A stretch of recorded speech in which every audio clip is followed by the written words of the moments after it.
బాదం, వేరుశెనగ ఈ రెండింటి మధ్య అసలు ఏది బెస్ట్? ఈ ఆసక్తికరమైన పోరు చూద్దాం రండి.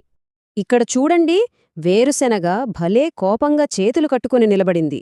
తనని తక్కువ అంచనా వేస్తున్నారని తెగ ఫీలవుతోంది. దాని బాధంతా ఒకటే, అయ్యో నన్నెందుకురా అంతలా అండర్ ఎస్టిమేట్ చేస్తారు అని సూటిగా అడిగేస్తోంది. సరిగ్గా అప్పుడే ఫుల్ కాన్ఫిడెన్స్తో ఒక స్టైలిష్ స్మైల్ ఇస్తూ మన బాదం ఎంట్రీ ఇచ్చింది. బాదం ఏమంటోందంటే, నేను ప్రీమియంరా, జిమ్ చేసేవాళ్లకి నేనే ఫేవరెట్ అని తన క్రేజ్ చూపించుకుంది. వేరుశెనగ తగ్గుతుందా?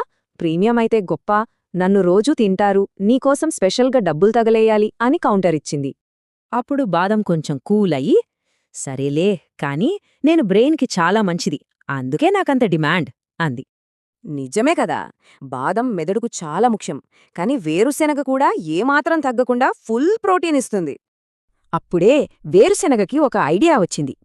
అయ్యా, నేను ప్రోటీన్ బాబాయ్నే, ఇద్దరం హెల్దీనే కదా, ఇక పోటీ ఎందుకు అంది. అంతే, ఆ శత్రుత్వమంతా మాయం. ఇద్దరూ హ్యాపీగా నవ్వుకుంటూ ఒక చిన్న సైడ్ హాగ్ ఇచ్చేసుకున్నారు. భలే ఉంది కదా. దానికి బాదం కూడా, కరెక్ట్రా బ్రదర్, మన ఇద్దరం కలిసి ప్రజల ఆరోగ్యాన్ని కాపాడుతున్నాం అని ఎంతో ఉత్సాహంగా ఒప్పుకుంది. చూశారుగా, బాదమైనా వేరుశెనగ అయినా కోరుకునేది మనుషుల ఆరోగ్యమే. మరి ఈరోజు డైట్లో ఏది యాడ్ చేద్దాం?